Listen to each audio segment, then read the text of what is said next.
حسین یا حسین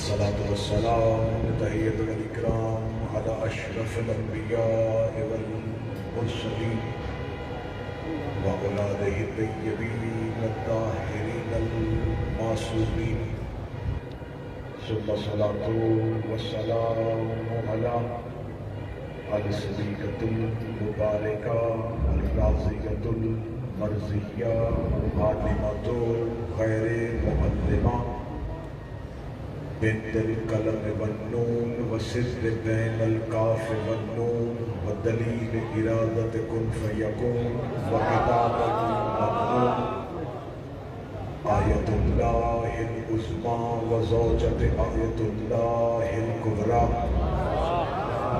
وحافظة النبوة وناشرة الولايات أم الكتاب أم القرآن أم الأنوار أم الأعمى أم المعصومين أم العلوم أم الهدى أم الحسن أم الحسين أم المحسن أم العباس وأم أبيها السيدة فاطمة اللهم صل على محمد وآل محمد وعجل فرجهم ولعن الله تعالى على أعدائهم أجمعين. أما بعد فقد قال حق سبحانه وتعالى في كتابه المجيد وفرقان الحميد بسم الله الرحمن الرحيم ذكر فإن الذكرى تنفع المؤمنين بلند الصلوات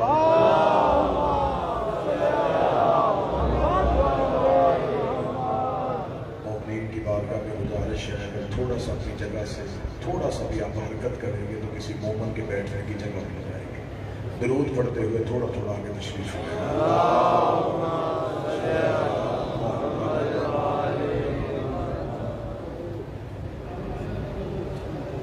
دعائے مخدومہ عالمیان شہزادی کونین ہم سب کے اس کرسی کو اپنی بارگاہ میں قبول و منظور فرمائے. آقازادی اس عبادت کا بہتر سے بہتر اجر عطا فرمائے. آپ کے دلوں میں جتنی بھی دعائیں ہیں جو حاجات ہیں وہ بارگاہ امیر المومنین میں پیش کرتے ہیں. میرا شہنشاہ اپنی بارگاہ میں قبول فرمائے. سید صابر حسین نقوی میرا مالک انہیں جوار معصومین میں جگہ عطا فرمائے.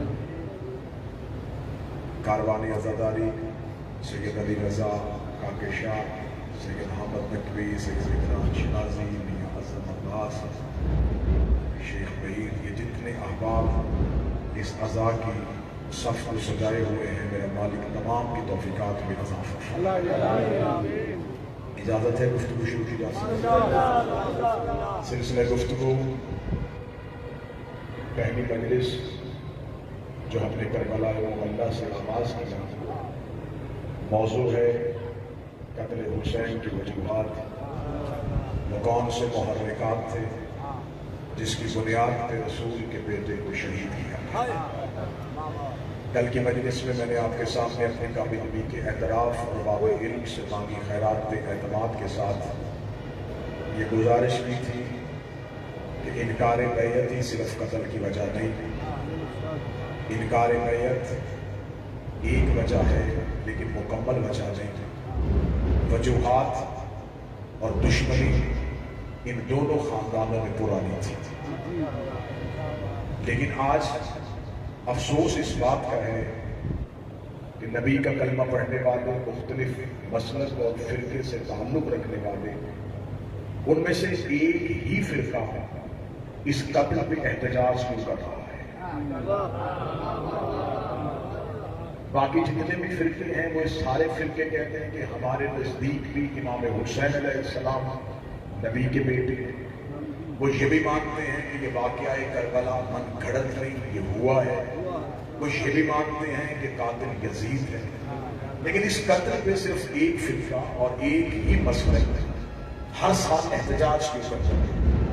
باقی تمام مسالک اور تمام فرقے اس احتجاج میں ہمارے ساتھ شریک کیوں نہیں ہوتے.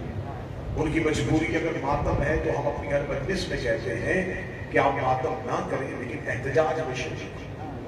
دیکھیں جب حضرت ابراہیم کو آگ میں پھینکا جا رہا تھا تو ایک چھوٹا سا پرندہ اپنی چونچ میں پانی کا قطرہ لے کے اس آگ کے اوپر جا رہا تھا. باقی پرندوں نے روک کے پوچھا تھا کہاں جا رہا ہے. اس نے کہا آگ بجھا. اس نے وہ میلوں میں لگی آگ ہے، سالوں کی اکٹھی کی جنگل کی لکڑیاں ہیں، تیرے قطرے سے آگ بجھے گی نہیں. اس نے کہا پتا مجھے بھی ہے بجھے گی نہیں، لیکن کم از کم اس قطرے کو آگ پہ پھینک کے اللہ کو گواہ بنا لوں گا کہ میرا تعلق ابراہیم سے تھا، نمرودیوں سے نہیں. تو آج امت مسلمان کو چاہیے کہ وہ اس احتجاج میں شریک ہو. سوال بھی یہ کیا جاتا ہے کہ دیکھیں ہمارا اللہ ایک ہے، ہمارا نبی ایک ہے، ہماری کتاب ایک ہے، ہمارا کعبہ ایک ہے، لیکن ہم مسلمان ایک نہیں ہیں. یہ بہت اچھا نعرہ ہے، یہ بہت اچھا اتحاد بین المسلمین کا نعرہ ہے کہ ہمارا اللہ ایک ہے، ہمارا نبی ایک ہے، ہماری کتاب ایک ہے، ہمارا کعبہ ایک ہے، لیکن مسلمان ایک نہیں ہو رہے. مسلمانوں کو ایک ہونا چاہیے. دہلیز امیر المومنین پہ یہ نوکر بتا دیتا ہے کہ مسلمان ایک کیوں نہیں ہے. ہمارا اللہ ایک ہے، ہمارا نبی ایک ہے، ہماری کتاب ایک ہے، ہمارا کعبہ ایک ہے. ہم اس لیے ایک نہیں ہیں کہ ہمارا امام ایک نہیں ہے.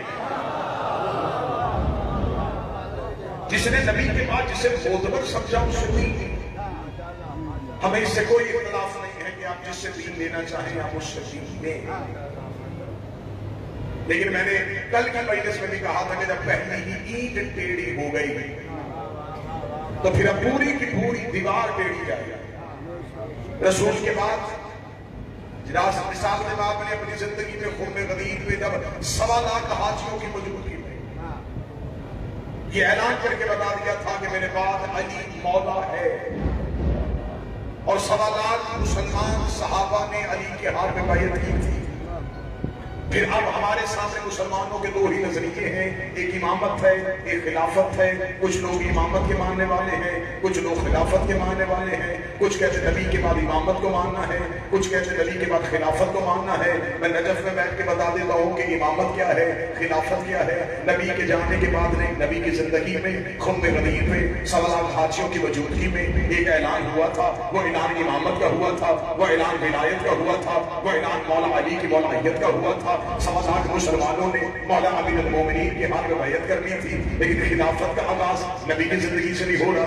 نبی کے جانے کے بعد سقیفہ بنی سعدہ میں مہاجرین و انصار اکٹھے ہو کے کہا کہ نبی کے جانے کے بعد فارس مہاجرین میں سے ہونا چاہیے یا انصار میں سے ہونا چاہیے. مہاجرین اپنا امیدوار لے آئے، انصار اپنا امیدوار لے آئے. آخر وہاں دستوں کی روان ہو رہے تھے یا ایک صحابی نے اٹھ کے دوسرے صحابی کے ہاتھ پہ ہاتھ رکھا میں بھی ان کی بیعت کرتا ہوں، تم بھی ان کی بیعت کرو، کیونکہ یہ نبی کے بعد بزرگ بھی ہے، معتبر بھی ہے. یہاں سے خلافت کا آغاز ہو گیا. تو اب 2 ہی نظریے ہیں، ایک خلافت ہے، ایک امامت ہے. ایک بنا تھا نبی کی زندگی میں، ایک بنا تھا نبی کے جانے کے بعد، ایک بنا تھا 1.25 لاکھ کی موجودگی میں، ایک بنا تھا چند صحابہ کی موجودگی میں.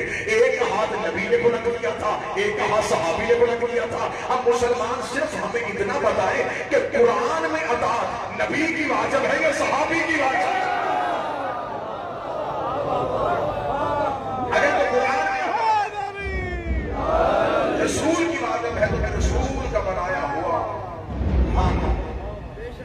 لیکن نبی کے جانے کے بعد خلافت کا آغاز ہو. ہم غدیر سے نہیں ہیں، ہم مسلسل غدیر میں قائم ہیں. خلافت اور امامت میں کتنا فرق آیا کہ انہوں نے کہا ہم امامت سے دین نہیں دیں گے، ہم خلافت سے دیں گے. یہ تھی امامت کی سچائی.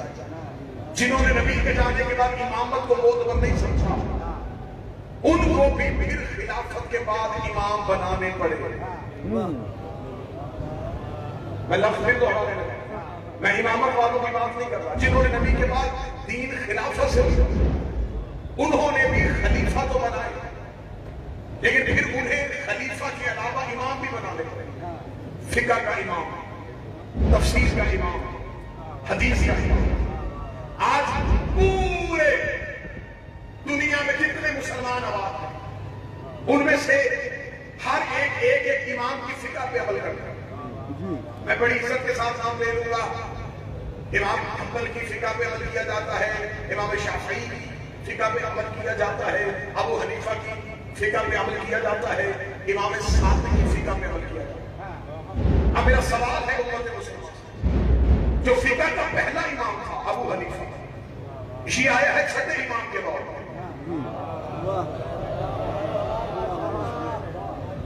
پہلی جس نے فقہ ترتیب کی ہے، میں امامت والوں کی بات نہیں کر رہا، خلافت والوں کی بات۔ پہلا امام بنا امام صادق کے دور پر۔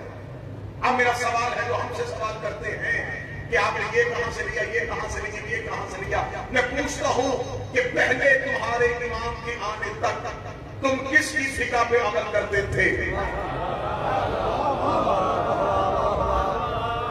آپ نے کس کی فقہ پہ عمل کیا؟ کیونکہ آپ کا پہلا امام تو آیا ہے امام صادق، اور وہ امام صادق کی شخصیت، کوئی آیا 100 سال بعد، کوئی آیا 125 سال بعد، کوئی آیا 165 سال بعد، اور آخری آیا 180 سال بعد۔ اور جتنے بھی یہ امام تھے جن سے مذہب امامت کے ماننے والوں کے علاوہ جنہوں نے دین دیا، ان میں سے 3 آئمہ کے ماننے والے ہاتھ باندھ کے نماز پڑھتے، اور ایک امام کے ماننے والے ہاتھ کھول کے، جس کے ماننے والے ہاتھ کھول کے نماز پڑھتے ان کا نام امام مالک، اور صرف امام مالک کا تعلق مدینے سے تھا، جن کا تعلق مدینے سے تھا اس کے ماننے والے آپ کی ہاتھ کھول کے نماز پڑھتے۔ امام احمد بن حنبل ہے، مسلمانوں کے امام ہے، حفظ مراتب کے اعتبار سے اپنے بیٹے کو صحابہ کے نام لکھوا رہے ہیں، بیٹے نے کہا بابا مجھے مطلب کے اعتبار سے صحابہ کے نام لکھوا دیں۔ انہوں نے پہلے 3 خلفاء کا نام لکھوایا، علی کا نام چھوڑ دیا، 9 نام اور لکھوا دیے۔ جب 11 نام مکمل ہوئے، بیٹے نے کاغذ قلم زمین میں پھینک کے کہا بابا آپ وہ کہیں علی سے دشمنی تو نہیں ہے؟ میں نے کہا تھا مطلبوں کے اعتبار سے صحابہ کے نام لکھوا۔ ہر نام کے بعد سوچتا رہا اب علی کا نام آئے گا، اب علی کا نام آئے گا، اب علی کا نام آئے گا۔ 11 نام لکھوا دیے، علی کا نام نہیں آیا۔ احمد بن حنبل چھڑک دے کے کہتے ہیں شرم نہیں آ رہا ہے، پوچھ صحابہ کا رہا ہے، علی میں صحابی ہے، علی تو محمد کا بھائی ہے۔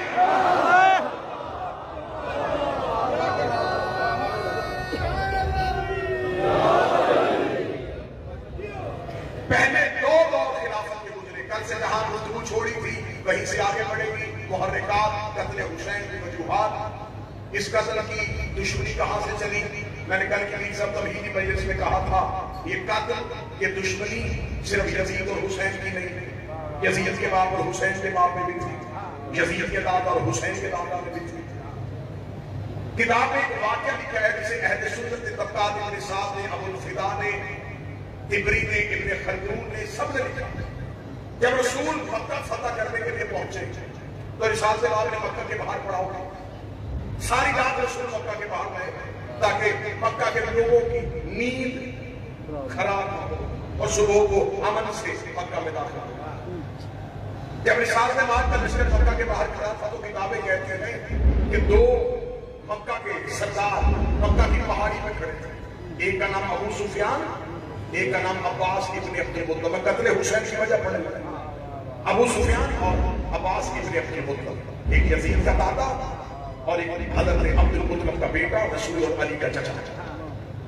اب یہاں دونوں نے ایک جملہ کہا ہے، وہ جملہ نہیں تھا، یہی نظریہ کربلا میں آیا۔ جب بہت بڑے لشکر کو دیکھا تو ابو سفیان نے حضرت عباس ابن عبد المطلب کے کاندھے پہ ہاتھ رکھ کے کہا مبارک ہو، تیرے بھتیجے نے بہت بڑی حکومت بنا دی۔ حضرت عباس ابن عبد المطلب نے ہاتھ پکڑ کے پیچھے لگا کے کہا شرم کر، یہ حکومت نہیں یہ رسالت ہے۔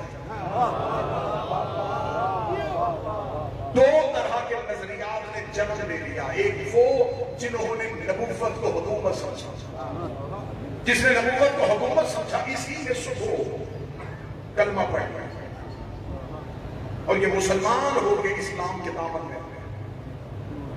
اب یہاں سے اموی دشمنی کا آغاز ہو جائے. امیہ نے جو دشمنی کی رسول سے اس کا آغاز ہو جائے. صحابات پہلا خلیفہ آیا، دوسرا خلیفہ آیا، دوسری خلافت کا دور گزر گیا. جب تیسری خلافت کا دور آیا، یہ قتل ہو گئے امام حسین کے محرکات آپ کے سامنے. جب تیسری خلافت کا دور آیا تو تیسری خلافت کے دور کے اختتام میں جب خلافت امیر المومنین کو دی گئی تو 6 لوگوں کی کمیٹی بنی. یہ 6 لوگ مل کے مشورہ کریں گے کہ خلافت کسے دی جائے. آخر خلافت امیر المومنین کے پاس جب آ جاتی ہے تو اب امویوں کی سازش کیا تھی. تیسرے دور میں امویوں کو اتنا مضبوط کر دیا گیا، اتنا مضبوط کر دیا گیا. کوفہ میں اموی، بصرہ میں اموی، مصر میں اموی. تیسرے خلیفہ کا تعلق بنی امیہ سے. تیسرے خلیفہ نے اپنے خاکہ زاد بھائی ولید بن عقبہ کو کوفے کا گورنر بنا دیا. اپنے رضائی بھائی عبداللہ ابن سلیم مصر کا گورنر بنا دیا. اپنے ماموزاد بھائی عبداللہ ابن عامر کو بصرے کا گورنر بنا دیا. اور جو شام امویوں کا مرکز تھا یہاں پہ ہوگا. جب پہلے خلیفہ کا دور تھا، تھوڑی سی تاریخ سنیے گا تاکہ قتل حسین کے محرکات سمجھ میں آ جائیں. بتاتے ہیں جب پہلے خلیفہ کا دور تھا تو پہلے خلافت کے دور میں ایک لشکر بھیجا گیا تھا، شام بھیجا گیا. شام اس وقت ایک بہت بڑی جگہ تھی. یہاں 4 سرداروں کو بھیجا گیا. ابو عبیدہ جراح، شجیع بن حسنہ، عمر بن عاص اور یزید بن ابو سفیان. 4 سرداروں کو یہ کہہ کے شام کی طرف بھیجا گیا. اس وقت کا شام صرف ملک شام نہیں تھا، فلسطین بھی اس کے اندر تھا، اردن بھی اس کے اندر تھا، حماس بھی اس کے اندر تھا. یہ 4 سرداروں کو یہ کہہ کے شام بھیجا گیا کہ اگر تم شام فتح کر لو تو ہم تم سے معاہدہ کرتے ہیں کہ اردن شجیع بن حسنہ کو دے دینا، مصر عمر بن عاص کو دے دینا، فلسطین ابو عبیدہ جراح کو دے دینا، اور دمشق کا حاکم یزید بن ابو سفیان کو بنا دینا. یہ تاریخ کی سب سے بڑی غلطی ہے میر تغلب صاحب کہ ایک تو یزید معاویہ کا بیٹا تھا، ایک یزید معاویہ کا بھائی تھا. معاویہ کے بھائی جو بڑا تھا اس کا نام بھی یزید تھا، یزید بن ابو سفیان. اس نے اپنے بھائی کی محبت میں اپنے بیٹے کا نام یزید رکھا تھا. یزید بن ابو سفیان معاویہ کا بڑا بھائی تھا. یہ تو مسلمان مولوی خطبہ جمعہ میں گلا پھاڑ پھاڑ کے کہتے ہیں نا کہ شیعوں کو یزید میں لعنت نہیں کرنی چاہیے. وہ فاتح دمشق تھا، وہ قسطنطنیہ دنیا کی جنگ میں شریک تھا، وہ جو قسطنطنیہ دنیا کی جنگ میں گیا تھا جس نے دمشق فتح کیا تھا. کوئی یزید معاویہ کا بیٹا نہیں تھا، کوئی یزید معاویہ کا بھائی تھا. اگر یہ سمجھو گے کہ وہ معاویہ کا بیٹا تھا تو پھر یہ کیسا بیٹا تھا جو باپ سے پہلے پیدا ہو گیا تھا؟ اگر آپ عمر کے اعتبار سے دیکھیں تو جب قسطنطنیہ فتح ہوا تو یزید تو پہلے ہی ہوا یہ یزید بن ابو سفیان تھا. تھوڑی سی وجوہات سنیے گا پھر میں آپ کو شام فتح ہوتا ہوا دکھاؤں گا. یہ جو میرے شہنشاہ نے کوفہ کو آگے مرکز حکومت بنایا اور شام فتح ہوا. ان 4 لوگوں کو یہ کہتے شام بھیج دیا گیا پہلے خلیفہ کے دور میں کہ تم شام فتح کر لو، اور اگر شام فتح ہو جائے تو یہ 4 ملک آپس میں بانٹ لیں. اب یہ شام کب فتح ہوا؟ 14 ہجری کو شام فتح ہو گیا. اور معاہدے کے مطابق ان 4 نے اردن، فلسطین، حماس اور دمشق آپس میں بانٹ لیا. 18 ہجری کو یزید بن ابو سفیان طاعون کے مرض میں مبتلا ہو کے مرتا ہوا اپنے چھوٹے بھائی معاویہ بن ابو سفیان دمشق کا گورنر بنا. 18 ہجری کو یہ دمشق کا گورنر بنا. 23 ہجری کو مدینہ میں تیسرا خلیفہ قتل. جب تیسرے خلیفہ کا دور آ گیا تو اس وقت تیسرے خلیفہ نے ایک خط بھیجا کہ کیونکہ معاویہ بن ابو سفیان یہ بھی امیہ سے ہے، میں بھی امیہ سے ہوں، تو لہٰذا یہ تینوں علاقے اردن، مصر، فلسطین، ان تینوں کے گورنروں کو معطل کرو اور یہ تینوں علاقے بھی معاویہ بن ابو سفیان کو دے دو۔ اور 18 ہجری کو یہ اس نے سلطنت میں صرف دمشق ہی بیٹھا، 23 ہجری کو اس نے پورا علاقہ لے لیا، 23 ہجری سے لے کے 7 ہجری تک مسلسل شام معاویہ کے تسلط میں رہا۔ 48 سال اس نے دنیا کو دوسرا اسلام نظر ہی نہیں آنے دیا۔ 41 سال اس نے شام میں اتنی مضبوط حکومت بنا دی، اتنی مضبوط حکومت بنا دی کہ اس نے شام کے لوگوں کے دلوں میں علی کی دشمنی اتنی گہری کر دی، اتنی گہری دشمنی کر دی کہ یہ شام میں باقاعدہ منبروں پہ مولا علی کو معذاللہ ثم معذاللہ گالیاں دلواتا تھا۔ یہ چھوٹے چھوٹے بچوں کو ان کے ہاتھوں سے ان کے جانور کھینچ کے ان کے کانوں میں کہلوا دیتا تھا تمہارا جانور علی چھین کے لے گیا ہے۔ اس نے قبیلوں میں رات کی تاریکی میں ڈکیتیاں کرواتا، چوریاں کرواتا اور کہہ دیتا تمہارا مال علی لوٹ کے لے گیا ہے۔ 40 سے 48 سال مسلسل اس نے شام میں علی کی دشمنی اتنی مضبوط کر دی کہ شام میں بیٹھ کے خط لکھتا تھا اور خط لکھ کے کہتا تھا علی میرے مقابلے میں نہ آنا، میں نے شام اتنا مضبوط کر لیا ہے، اب شام تیرے ہاتھ میں نہیں آئے گا۔ یہ تھی میرے مالک امیر المومنین کی مظلومیت۔ مدینہ منافقین سے بھر گیا تھا، کوفہ کی گورنری یہ اپنے بھائیوں کو دے چکے تھے، بصرہ میں امیہ بیٹھے ہوئے تھے، مصر میں امی بیٹھے ہوئے تھے، شام ان کے پاس چلا گیا تھا۔ سازشوں چاروں طرف سے علی کو گھیر چکی تھی۔ علی نے 700 کے مرکز میں اپنا مرکز کوفہ بنا لیا۔ کوفہ میں آگے علی نے کبھی انہیں چرچ میں روکا، علی نے کبھی انہیں سفیر میں روکا، علی نے کبھی انہیں نہروان میں روکا۔ امیر المومنین مدینے کی 700 کا مقابلہ بھی کرتے رہے، کوفہ کی 700 کا مقابلہ بھی کرتے رہے، شام کی 700 کا مقابلہ بھی کرتے رہے۔ تمہید میری مکمل ہو گئی، میں آپ بتانے لگا ہوں علی کی اولاد کی فتح۔ جب مولا علی نے ان کی 700 کو ایک ایک کر کے تار کیا، بصرہ کی سازش ناکام کی، فلسطین کی سازش ناکام کی، شام والوں درود سارے اللہ مل کے بلند آواز سے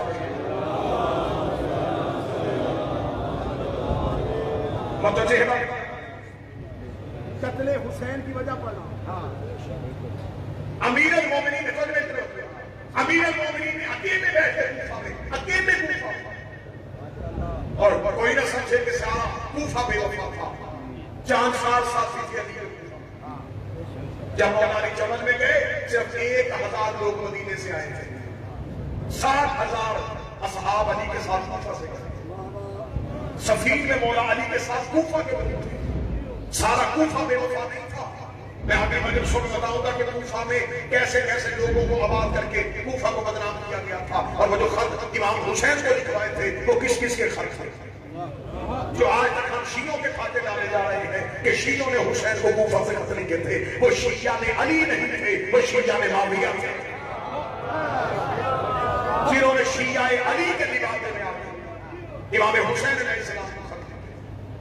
اب کوفہ امیر المومنین کے پاس، اب تھوڑا سا پیچھے بیٹھ گئے جہاں سے میں نے بات شروع کی۔ جب رسول نبی صلی اللہ علیہ وسلم مکہ فتح کیا تو وہ جس نے چوٹی پہ کھڑے ہو کے کہا تھا کہ تیرا بھتیجا حکومت بنایا، یہ مکہ کا بہت بڑا سردار تھا، اس کی اونٹنی کے قریب بھی کوئی کھڑا نہیں ہو سکتا۔ صبح اسے رسیوں میں جکڑ کے دربار رسالت میں کھڑا کیا۔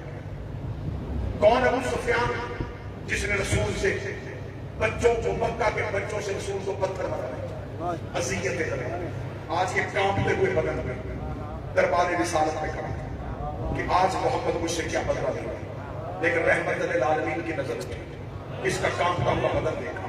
وہ سردار جس نے مکہ میں رسول کو 3 سال تک اپنے خاندان سمیت ایک گھاٹی میں محصور کیا تھا، جس نے 3 سال نبی کے خاندان کو مکہ میں پانی نہیں پینے دیا تھا، آج وہ کانپتے ہوئے بدن سے نبی کے ساتھ کھڑا تھا۔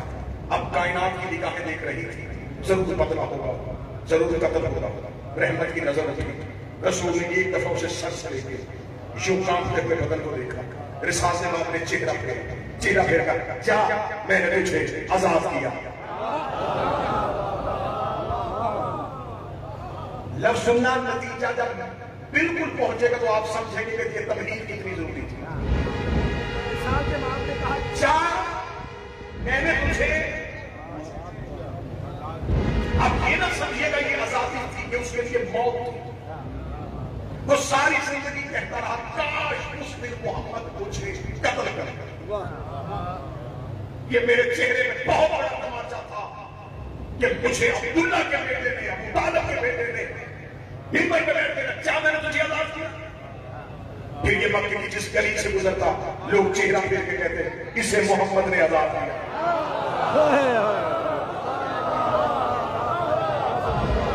یہ جتنی دیر مکہ میں رہا رسول کا آزاد کردہ غلام کہلاتا. اس نے کہا عبرتناک موت ہے، مر جاتے اس سے اچھا تھا. اس نے اپنی نسل سے کہا مکہ نہ رہنا اور مدینہ بھی نہ جانا، مدینہ میں اس کی حکومت. یہ دانا ہمارے مر جانے کے لیے کافی ہے کہ ہمیں بنی ہاشم کی نسل کے ایک بیٹے نے آزاد کیا. یہ پورا خاندان شام چلا گیا. شام 48 سال حکومت کر کے انہوں نے اپنا مرکز بنا دیا. ادھر مدینے میں تیسرا خلیفہ مسلمانوں کا وہ بھی امیہ کی نسل میں سے ہو گیا. انہوں نے کہا اب بدلہ دینے کا وقت آ گیا. اب مدینہ میں بھی ہمارا راج، کوفے میں بھی ہم، بصرہ میں بھی ہم، مصر میں بھی ہم، دمشق میں بھی ہم، اردن بھی ہمارا، فلسطین بھی ہمارا. اب ہم اسلام سے بدلہ لیں گے. لیکن تیسرا خلیفہ قتل ہوا. جب علی آیا چاروں طرف سے امویوں نے گھیرا ہوا تھا علی کو. مولا علی کو ابھی چاچے کیا تھا. ابو سفیان مرتا مرتا اپنے بیٹے معاویہ کو وصیت کر کے گیا تھا. اس نے کہا مجھے محمد نے بھرے دربار میں کھڑے کر کے کہا جا میں نے تجھے آزاد کیا. اگر زندگی میں کبھی موقع ملے اس اہل بیت کی نسل میں سے کسی ایک کو یوں ہی دربار میں کھڑا کر کے اسی طرح جملہ دہرا دے جا میں نے تجھے آزاد کیا. اگر تو یہ جملہ دہراوے گا سمجھ لینا ہمارا بدلہ ہو گیا. کیونکہ عربوں میں کینہ بڑا مشہور تھا. یہ انتقام نسلوں کو منتقل کر کے جاتے تھے، یہ انتقام ورثے میں لے کے جاتے تھے. اس لیے اس کے بعد اگر پوری دنیا میں بھی حکومت کر لیں مجھے کوئی فائدہ نہیں. فائدہ اسی دن ہوگا جس دن تو اہل بیت میں سے کسی ایک فرد کو کہے گا جا میں نے تجھے آزاد کیا. جب ان کا شام میں مرکز بن گیا انہوں نے صفین میں چاہا کہ ہم علی کو اتنا کمزور کریں کہ ہم علی کو قید کریں، قید کر کے شام لے کے جائیں. شام جا کے کہیں جا میں نے تجھے آزاد کیا. علی نے صفین میں انہیں اتنی عبرتناک شکست دی کہ صفین سے الٹے پاؤں دوڑے. علی شہید ہو گئے کوفہ میں. اس کے بعد مولا حسن منبر پہ آ گئے. انہوں نے یہی بدلہ حسن سے لے کے. مولا حسن نے جب دیکھا میرے پاس ناصر نہیں ہے، میرے پاس نصرت کرنے والے نہیں ہیں، میرے پاس مخلص لوگ نہیں ہیں، مولا حسن نے معاہدہ لکھا. معاہدے کی شرط لکھ کے اس کے منہ پہ ماری تاکہ اس کی وہ سازش اس کے دل کے اندر ہی رہ جائے. یہ چاہتا تھا کہ میں کسی نہ کسی طریقے سے حسن کو شام لے کے آؤں اور شام لا کے اپنے دربار میں اپنے تخت کے سامنے کھڑا کر کے کہو جا میں نے تجھے آزاد کیا. اس کی سازش مولا حسن نے پوری ہونے دی. جب کس نے دیکھا یہ خود تخت پہ بیٹھ گیا ہے تو معاویہ مرتا ہوا اپنے بیٹے یزید کو کہہ کے گیا تھا کہ مجھے میرے باپ نے وصیت کی تھی، میں تجھے وصیت کرتا ہوں اہل بیت میں سے کسی ایک کو اپنے سامنے کھڑا کر کے کہنا جا میں نے تجھے آزاد کیا. یزید تخت پہ بیٹھا. اس کا پہلا حکم یہ دوں گا کیونکہ میرا باپ 48 سال کوشش کرتا رہا، نہ علی کو دربار میں لا سکا، نہ حسن کو دربار میں لا سکا. میں پہلے دن سے کوشش شروع کروں گا، میں حسین کو دربار میں لے کے آؤں گا اور کہوں گا جا میں نے تجھے آزاد کیا. اس نے پہلے دن ہی بیٹھ کے حسین سے بیعت کا مطالبہ کر دیا، حسین سے انکار کر دیا، حسین سے وطن چھوڑا. اس نے اب میں حسین کو گھیر کے شام لے کے آؤں گا اور شام آ کے حسین کو قیدی کر کے کھڑا کروں گا اور پھر کہوں گا جا میں نے تجھے آزاد کیا. مولا حسین مکہ پہنچے. مسلمانوں کو یہی سازش بتائی. کسی نے حسین کا ساتھ نہ دیا. حسین کربلا میں آ گیا. کربلا میں اس نے 9 لاکھ بھیجے. کسی طرح 9 لاکھ ایک حسین کو قید کر کے لے آئے. حسین سے 72 کے ساتھ صبح سے لے کے عصر تک ان کو ایسا مصروف کر دیا کہ صبح سے لے کے عصر تک کبھی عباس نے دوڑاتا رہا، کبھی اکبر نے بھگاتا رہا، کبھی قاسم اس کو تیروں سے پیچھے ہٹاتا رہا. ادھر کربلا بھی شام ہو گئی. حسین نے سر سجدے میں رکھ دیا. 9 لاکھ میں حسین کے بیٹے سجاد نے ہاتھوں میں ہتھیلیاں ڈال دی. سجاد کو قیدی کیا. خبر شام پہنچ گئی کہ مدت کے بعد 70 سال کے بعد اہل بیت کا ایک فرد قید ہو چکا ہے. اب اسے شام لے کے آیا جا رہا ہے. سجاد کوفہ سے گزرے شام کے باہر آئے. میں فضائل پڑھ رہا ہوں. اس نے بازار سجا لیے، اس نے دربار سجا لیے، اس نے لوگ بلا لیے. اس نے کہا آج 70 سال کے بعد اپنے دادے کی شکست کا بدلہ، اپنے بابے کی شکست کا بدلہ میں لینے لگا ہوں. اس نے پورا دربار بھر دیا، اس نے پورا شام شہر بھر دیا، اس نے 3 دن شام شہر میں عید منعقد کروا دی کہ آج ہم اہل بیت سے بدلہ لیں گے. ادھر یہ تخت پہ بیٹھ گیا، درباری آ گئے، عمرہ آ گئے، وزراء آ گئے، پورا دربار کچا چچ بھر گیا، گلیوں میں رش تھا. آج بنی امیہ بنی ہاشم سے بدلہ لینے کے لیے آئے ہیں. ادھر سید الشاشدین بازاروں سے گزرتے ہوئے یزید کے دربار میں پہنچے. اس نے اپنے سر پہ اپنے باپ والا تاج رکھا، اپنے کانٹے پہ اپنے دادے والی آواز رکھی. اس نے آج میں حسین کے بیٹے سے، علی کے بیٹے سے، ابو طالب کے بیٹے سے اپنی شکست سے بدلہ لوں گا. یہ تخت پہ آیا، سجاد اس کے سامنے آئے. اس کے زبان پہ جملہ آنے لگا تھا کہ کیا میں نے تجھے آزاد کیا؟ یا سجاد کے کانٹے پہ ایک مزدور کا ہاتھ آیا، اس نے سجاد کو پیچھے کیا اور یزید کے سامنے علی کا جشن تلقا، اے ہمارے آزاد کردہ غلام.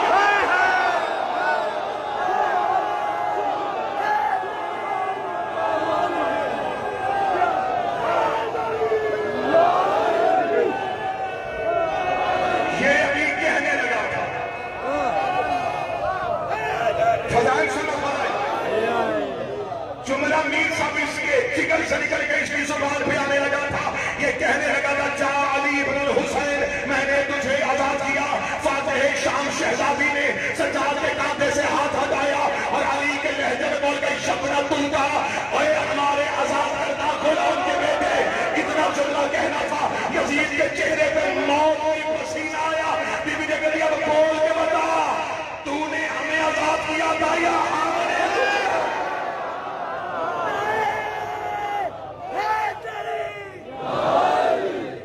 لوگ اس کے ماشاءاللہ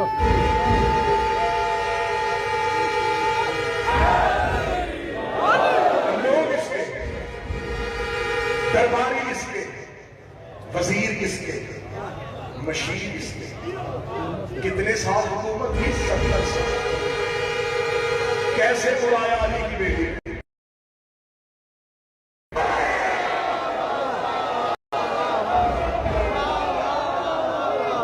دو جگہوں میں علی کا لہجہ غور رکھنا لکھ سکا، غور رکھنا لکھ سکا. عباس ہو بہو علی تھے، حسین ہو بہو علی تھے. علی کے لہجے میں بولی تو صرف میں مولا کے سامنے شہزادی کا جملہ پڑھنے لگا ہوں. ماتھی بیٹھ کے دربار میں میری بول کے گواہی دینا. ابھی رجب کے بعد کیا بڑھاتا ہوں، سامرا جاؤ، کازلین جاؤ، مشرق جاؤ.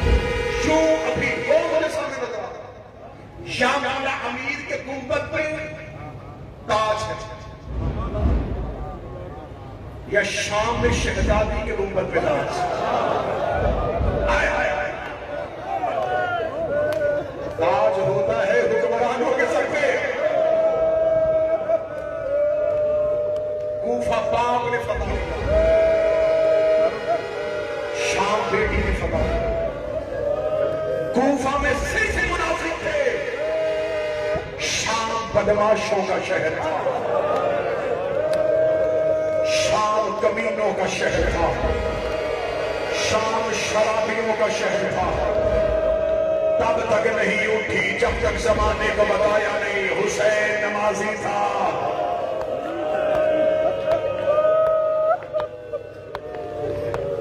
میرا جی تھا کہ میں یہاں سے عجیب کی بیٹی کا وہ خطبہ پڑھتا جو بی بی نے دربار میں پڑھا.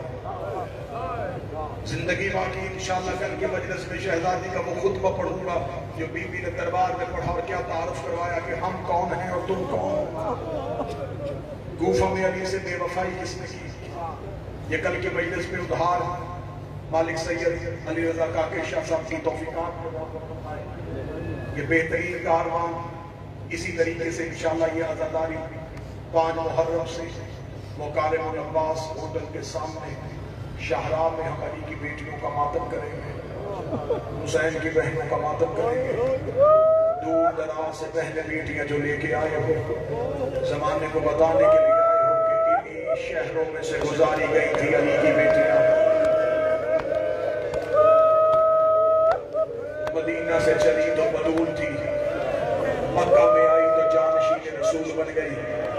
کربلا میں 8 دن حسن بنی رہی، شام غریبہ کی ایک رات عباس بن گئی، کربلا سے کوفہ، کوفہ سے شام، 36 شہر، 72 بازار، 144 گلیاں، 288 موڑ، 9 بار شرابی کے دربار میں پیشی، 2 سال بغیر چھت والا زندان، شام سے رہا ہو کے پھر مدینے، مدینے سے قید ہو کے پھر شام، 6,666 میل ننگے پاؤں ننگے سر سفر کر کے 15 رجب کو شام کی پہاڑی پہ آگے رو کے کہتی بابا اب زینب تھک گئی، بابا تیری ولایت بچ گئی، بابا بچ گیا، تیرا دین اجڑ گئی، تیری بیٹیاں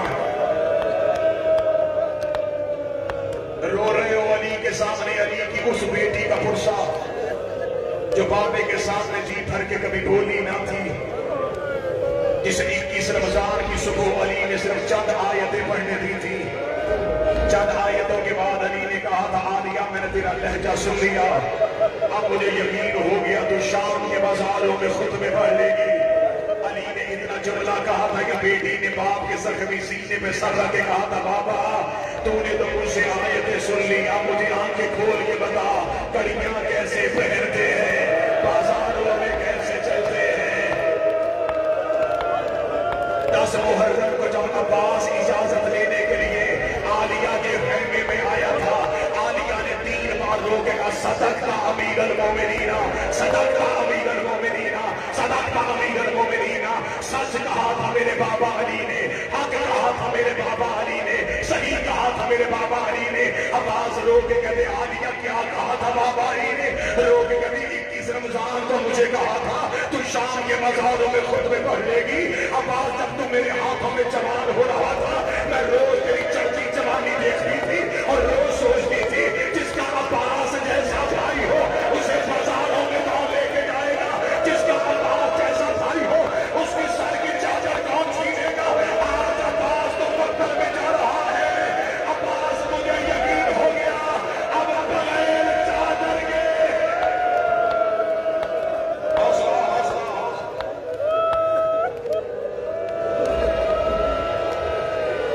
قید ہو کے گزر گئی تھی،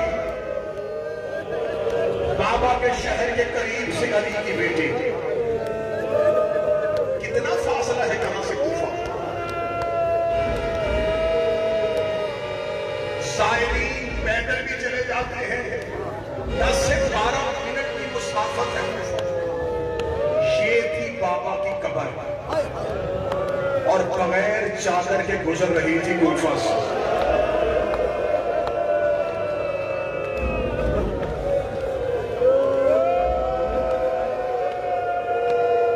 جو سادات بیٹھے ہیں امیر المومنین کے سامنے ہے اس کی بیٹی کا پرسا، بی بی نے کوفہ کا پہلا موڑ آیا، میری شہزادی رو کے کہتی سجاد جی اما، سجاد اس سے کہے ہمیں کسی اور گلی سے گزرا۔ مولا سجاد نے کہتے اما جس گلی میں گزرے کے رش اتنا ہی ہے، رو کے کہتے ہیں سجاد وجہ رش نہیں، اب میں جملہ پڑھوں گا نہ جانے تم نجف میں کیسے برداشت کرو گے۔ سجاد رو کہتے اما وجہ کیا ہے؟ رو کے کہتے اس گلی میں حبیب کا گھر ہے، حبیب میرے بھائی حسین کا دوست ہے، میرے سر میں چادر نہیں ہے، میں حبیب کے مکان کے سامنے سے کیسے گزروں؟ سچ میں کھڑا تھا حبیب کا بیٹا، بی بی کی آواز ہے میرا مجرین سے کہے میرا اونٹ، حبیب کے مکان کی چھت کے قریب گیا، حبیب کے مکان کی چھت کے قریب گیا علی کی بیٹی کا اونٹ۔ میں جملہ پڑھوں گا نہیں کیونکہ میرا مالک سامنے ہے، میں اشارہ کروں گا سمجھ لے گا، اونٹ کے اوپر بیٹھی تھی۔ اللہ میرا آنسر کے درجات بلند کرے، اللہ سید علیہ شنازی کو صحت عطا فرمائے۔ اونٹ میں بیٹھی تھی، اونٹ آیا حبیب کے مکان کی چھت کے ساتھ، حبیب کے بیٹے نے اونٹ کو دیکھا، رخ بدل لیا، نیچے اترنے لگا، بی بی نے کہا علیہ علیہ یا بنیا، بیٹا میرے قریب آ، بیٹا میرے قریب آ، میرے پاس میں ہوتا میں سانسیں ختم کر لیتا، ہمارا منہ چھوڑنا نہ پڑتا۔ جب بی بی نے کہا میرا لال میرے قریب آ، اس نے جو جواب دیا ہے کوفہ ہل گیا ہے۔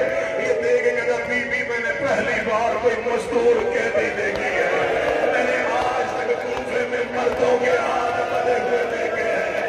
اللہ جانے تو نے کون سا جرم کیا ہے، انہوں نے تیرے ہاتھ گردن کے پیچھے کیوں باندھ دیے۔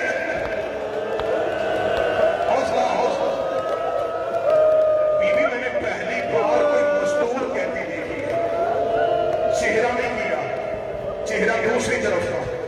بی بی دیکھ کے کہتی ہے میرا جرم نہ پوچھ، گھر جا کے ماں سے کہہ تجھے بازار میں قیدر بلا رہی ہے۔ اتنا جملہ کہنا تھا حبیب کے بیٹے نے بابا محمد علی مٹھیوں کو بھیجا دے کے کہتا میری ماں چھت پہ آئی۔ بی بی آپ نہیں جانتی وہ علی کی بیٹیوں کی کنیز ہے، میری ماں کبھی چھت پہ نہیں آئی۔ اتنا جملہ کہنا تھا حبیب کے سر میں نیزے سے پرواز کی، مکان کی چھت پہ آیا، اپنے بیٹے سے کہا ماں کو کہہ آ گیا ملکے کو دروازے پہ آئی۔ حوصلہ حوصلہ حوصلہ، جب کہا نا دروازے پہ علی کی بیٹی آ گئی ہے، اتنا جملہ کہنا تھا حبیب کی زوجہ سے چاچا نہ سبری روتی ہوئی علی کی بیٹی کے ہونٹ کے سامنے آئی، یوں ایک دفعہ شہزادی کو دیکھا، روتی علی نہیں پوچھتی حبیب کہاں گئے، نہیں پوچھتی حسین کہاں گئے، مجھے صرف اتنا بتائیے جب رسیاں پہنی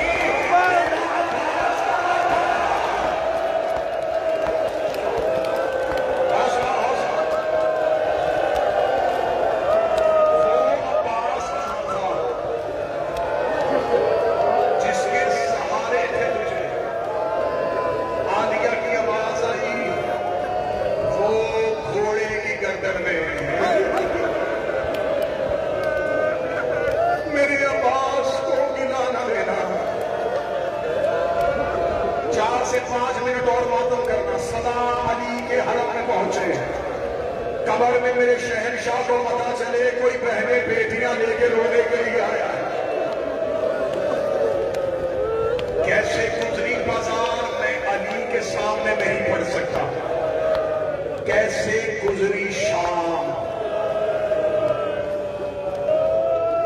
اکثر لوگ کہتے ہیں مصائب سخت نہ پڑے، مصائب ہے ہی سخت، مصائب نرم ہوتا تو سجاد لہو ہوتے۔ بس شام ایک جملے میں سمجھ لیا کرو، اس جملے کے بعد شام پڑھنے کی ضرورت نہیں۔ جس سجاد نے اکبر کی موت برداشت کر لی تھی، کچھ تو شام میں ہوا تھا جو اس کا جگر پھٹ گیا۔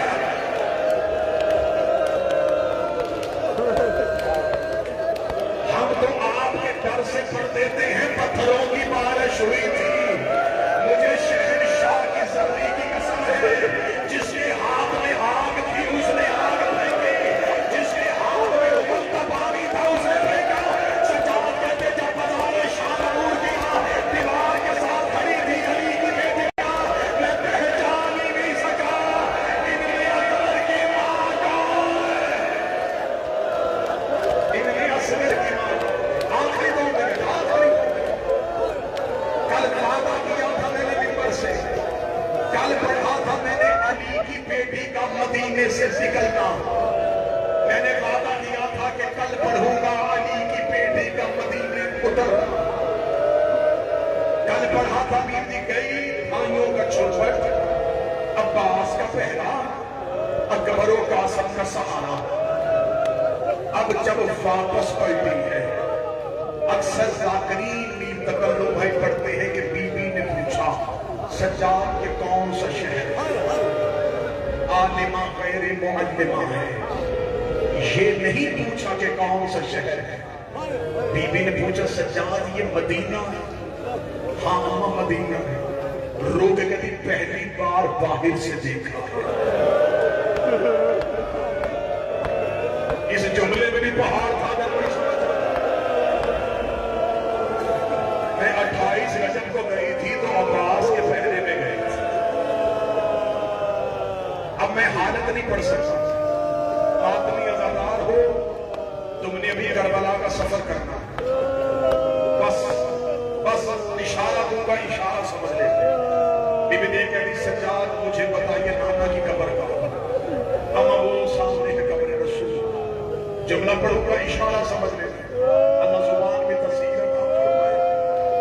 بی بی نانا کی قبر پہ ایسے آئی جیسے اکبر کی لاش پہ اس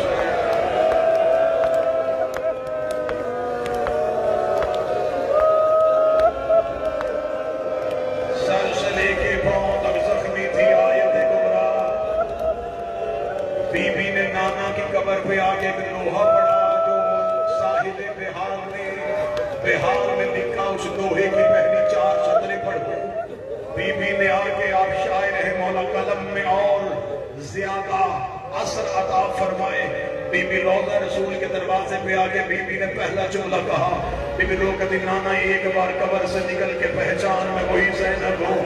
بی بی نے دوسری سطر پڑھی. بی بی لوگ کبھی نانا تیری اذان بچ گئی, میرا مؤذن مارا گیا. بی بی نے تیسری سطر پڑھی. نانا تیری نماز بچ گئی, میرا نمازی مارا گیا. چوتھی سطر پڑھنے سے پہلے علی کی بیٹی نے گٹھڑی کھولی. او کربلا کے زائرین, آپ کربلا سے واپس اپنے گھروں کو جائیں گے. جب رشتہ دار ملنے کے لیے آئیں گے تم اپنا کربلا کا زیارت والا بیگ کھولو گے. کسی کو کہو گے تیرے لیے خاک شفا کی تسبیح, کسی سے کہو گے تیرے لیے سجدے کا, کسی سے کہو گے تیرے